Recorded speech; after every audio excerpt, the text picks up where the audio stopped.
అందరికీ నమస్కారం. Welcome to Sharan vlogs. ఈ ప్లేస్ మీకు లాస్ట్ వీడియోలో చూపించాను కదండి. ఇక్కడ నేను నాటి టొమాటో మొక్కలు వేసాను. సో ఆ మొక్కలన్నీ మనకి హార్వెస్ట్కి అయిపోయినాయండి. ఈ ప్లేస్ ఏం చేసామంటే మళ్ళీ మేము ఇదంతా తవ్వేసేసి చక్కగా మేక ఎరువు, అక్కడ ఉన్న ర్యాబిట్ ఎరువు, మేక ఎరువు, తర్వాత ఆవు ఎరువు మొత్తం అన్ని ఎరువులు వేసేసి ఒక 10 రోజులు అయితే వదిలేసామండి.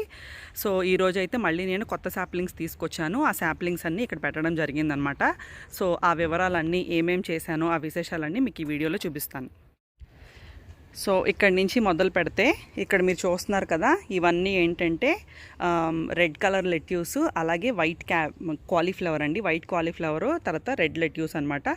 ఈసారి ఏం చేసామంటే ఇలాగా అడ్డమడులు తీసామన్నమాట. సో చూస్తున్నారు కదా, మీకు మడి ఏంటంటే ఇలా చేసుకున్నాను. మడికి క్యాబేజ్లు అయితే 2 పెట్టుకున్నానండి, లెట్యూస్లు అయితే 3 పెట్టుకున్నాను అనమాట. సో ఈ ప్లేస్లో మనకి ఎక్కువ ఎండ రాదని నేను ఇదివరకే చెప్పాను. సో ఎండ రాదు కాబట్టి తక్కువ ఎండ కావాల్సిన వెజిటేబుల్స్ అన్నీ ఇటువైపు ప్లాన్ చేస్తున్నాను అనమాట నేను. సో ఈ ప్లేస్ అంతా నీకు కాలీఫ్లవర్ అండ్ లెట్యూస్లతో అయితే ప్లాన్ చేశానండి. తర్వాత ఇక్కడ మడి ఈ మధ్యలో పెట్టినవన్నీ పర్పుల్ చార్ల వంకాయలండి. ఇవన్నీ ఒక వంకాయ లైన్ అయితే వేసాం, ఇదివరకే ఉన్నాయి అన్నమాట. సో దాని ముందు మళ్ళీ ఏం చేసామంటే ఇలాగే మళ్ళీ అడ్డగా లైన్స్ లాగా చేసుకొని మడులు, ఇందులో ఏం చేశానంటే నేను గ్రీన్ లాంగ్ బ్రింజాల్ అండి. ఇది కూడా నర్సరీ నుంచి తీసుకొచ్చిన శాప్లింగ్సే అనమాట.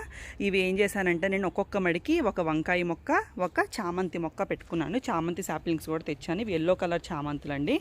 సో నేను ఏం చేశానంటే ఒక వంకాయ మొక్క, ఒక చామంతి మొక్క, ఒక వంకాయ మొక్క, ఒక చామంతి మొక్క, అలాగా ఈ మడి అయితే ప్లాన్ చేశాను. ఇక్కడ మీకు ఎదరు కనిపిస్తున్నాయి కదా, ఇవన్నీ నాటి టొమాటో మొక్కలండి. ఇవన్నీ ఒక 50 ప్లాంట్స్ దాకా తీసుకొచ్చాను శాప్లింగ్స్.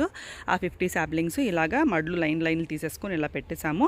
ఇవి ప్రస్తుతానికి ఇంకా చిన్న మొక్కలే కదండి. ఇవి ఇంకొక 20-25 డేస్ పెరిగిన తర్వాత అప్పుడు ఏం చేస్తామంటే ప్రతి మొక్కకు ఒక కర్ర పెట్టేసి వీటిని అయితే స్టేక్ చేసేస్తాము. ఇక్కడంతా నేను మెంతికూర చల్లిపిస్తున్నానండి. వీళ్ళు ఏంటంటే నేపాలీస్ అనమాట. సో వీళ్ళందరూ అక్కడ అగ్రికల్చర్ చేసి తోట పనులన్నీ చేసుకొని, వాళ్ళకి పొలాలు ఉంటాయి, అక్కడ వాళ్ళ పొలం పనులన్నీ చేసుకొని అక్కడ పొలాలు సరిగ్గా పండాక ఇక్కడికి వీళ్ళు వలస వచ్చేస్తున్నారనమాట. సో ఇక్కడ చాలామంది నేపాలీస్ ఉంటారండి. పాపం హార్డ్ వర్కర్స్, ఫ్యామిలీస్తో వచ్చేసి ఇక్కడే పనులు చేసుకొని ఇక్కడ ఉంటారనమాట. వీళ్ళు ఎక్కువ ఇలా తోట పనుల దగ్గర ఉంటారు, ఫామ్స్లో కానీ నర్సరీస్లో కానీ అలా పనిచేస్తూ ఉంటారనమాట.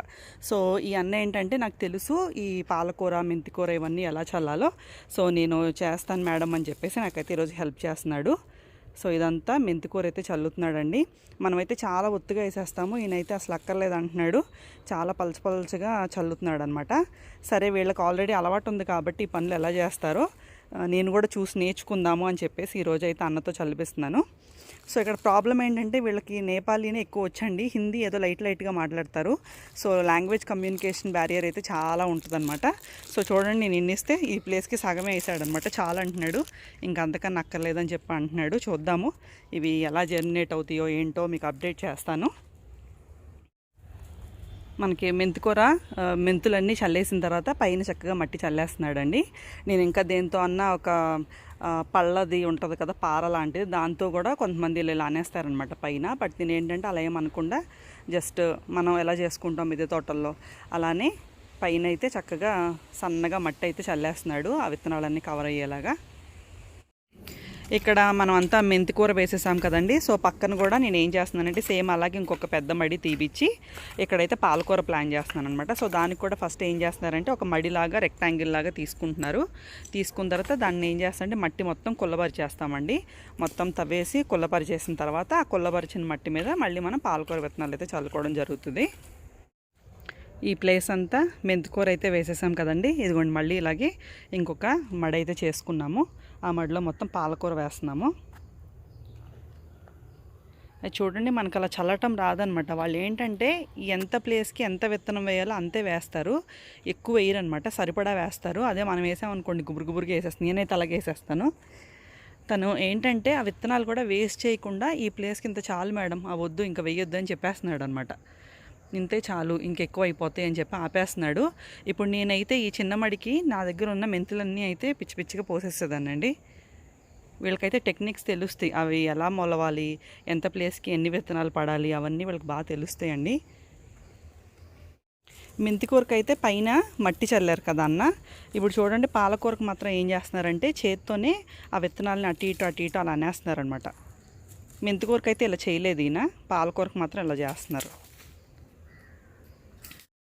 ఆ విత్తనాలకి మట్టిని కప్పుతూనే 2 పనులు చేస్తున్నారు చూడండి ఇక్కడ ఒకేసారి. విత్తనాలని అటు ఇటు అలా మట్టిలో జరుపుతున్నారు, అలాగే పైన ఏమైనా రాళ్ళు గీళ్ళు ముక్కలు లాంటివి వీడ్ లాంటిది వస్తే అవి ఏరేస్తున్నారు అనమాట. ఇదండి ఈ ప్లేస్లో అయితే ఈ రోజుకి చేసుకున్న పనులు అనమాట. మొక్కలన్నీ పెట్టేసి కొన్ని విత్తనాలు అయితే వేసాము.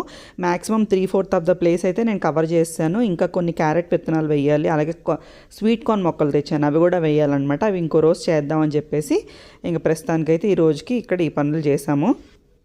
ఇది అయిపోయిన తర్వాత నేను ఏంటంటే కొన్ని ప్రొడక్ట్స్ తెప్పించుకున్నానండి ఆన్లైన్లో. నాకు ఫేస్బుక్లో మనకి ఈ సేంద్రియ ఉత్పత్తులు అమ్మే వాళ్ళ ఒక కాంటాక్ట్ అయితే దొరికిందనమాట. సో అది వాట్సాప్లో నేను పింగ్ చేస్తే వాళ్ళ దగ్గర ఉన్న ప్రొడక్ట్స్ లిస్ట్ అయితే వాళ్ళు ఇచ్చారండి. సో నేనైతే కొన్ని కొనుక్కోవడం జరిగింది. సో వాళ్ళు ఏంటంటే మీరు ప్రీపెయిడ్గా అన్నా మీరు బుక్ చేసుకోవచ్చు మేడం, అంటే ముందే మీరు మనీ కట్టేసేసి ఆన్లైన్లో అలా మీరు బుక్ చేసుకోవచ్చు, లేదంటే క్యాష్ ఆన్ డెలివరీ కూడా ఉంది అని చెప్పారు.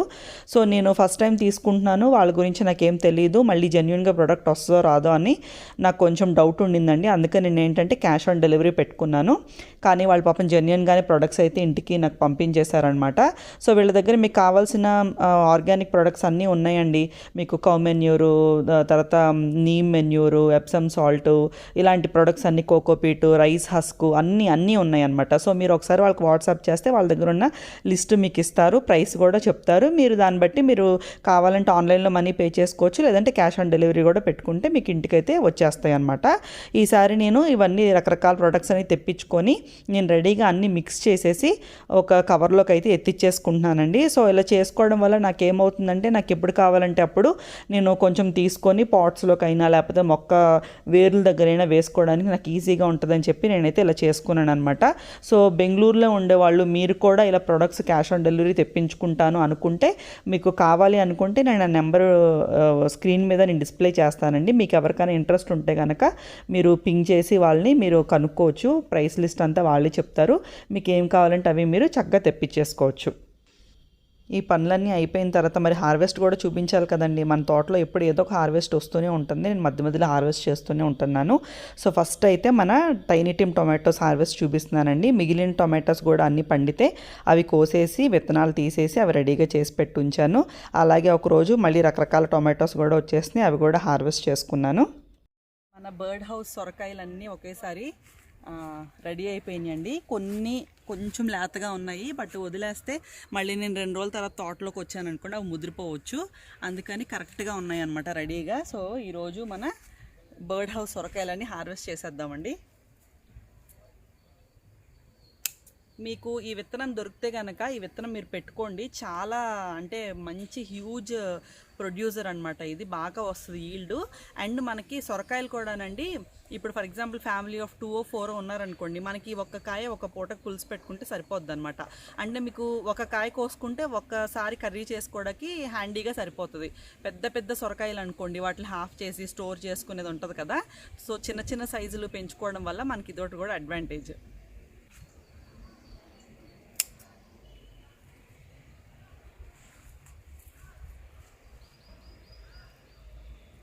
ఇవన్నీ కోసేగా మళ్ళీ ఇప్పుడు ఎక్కువ పిందెలు అయితే లేవండి, ఒక 2 పిందెలు ఉన్నాయి. మళ్ళీ వాటికి కూడా కవర్లు కట్టాను.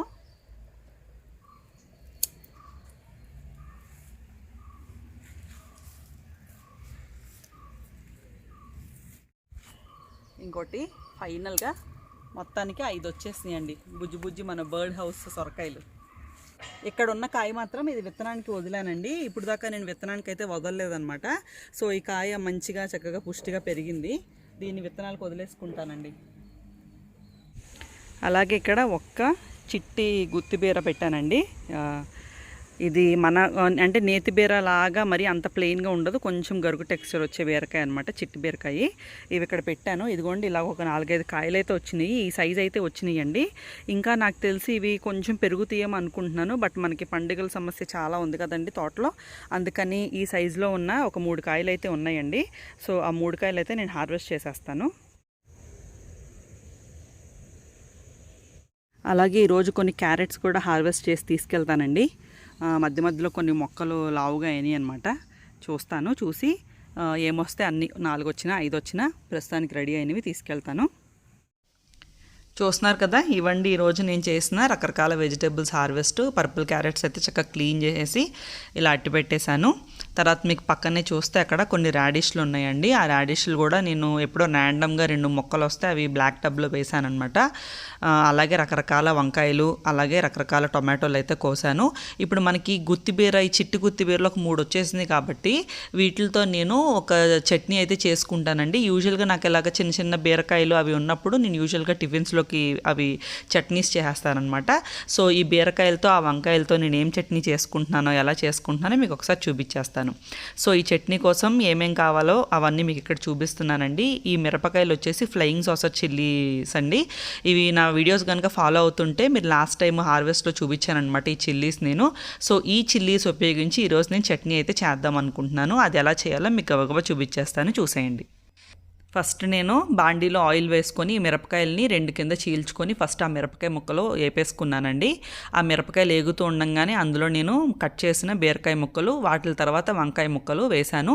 తర్వాత నేను ఏం చేశానంటే ఆ చిల్లీస్ని సపరేట్ చేసి మిక్సీ గిన్నెలో వేసేసుకొని చిల్లీసు అలాగే కొబ్బరి ముక్కలు కలిపేసి నేను ఫస్ట్ మిక్సీ చేసుకున్నానండి. ఆ కొబ్బరి ముక్కలతో పాటు వెల్లుల్లిపాయలు, జీలకర్ర, ఉప్పు కూడా వేసి ఫస్ట్ వాటిని మిక్సీకి తిప్పేసుకున్నాను. అవి మెత్తగా మిక్సీ అయిపోయిన తర్వాత అప్పుడు ఈ రిమైనింగ్ వెజిటేబుల్స్ కూడా నేను ఆఫ్ చేసేసి అవి కూడా ఇందులో వేసేసి మొత్తం మెత్తగా గ్రైండ్ చేసేసుకున్నాను అనమాట. సో ఇదండి చట్నీ, చాలా ఈజీ. అలాగే చిల్లీస్ కారం అడిగితే మన నార్మల్ మిరపకాయల కన్నా తక్కువ కారం అనే చెప్తానండి. సో వీడియో మీకు నచ్చిందని అనుకుంటున్నాను. నచ్చితే కనుక తప్పకుండా లైక్ చేయండి, అలాగే ఛానల్ని సబ్స్క్రైబ్ చేసుకోండి. మరొక మంచి వీడియోతో మళ్ళీ కలుస్తాను. Thank you so much for watching.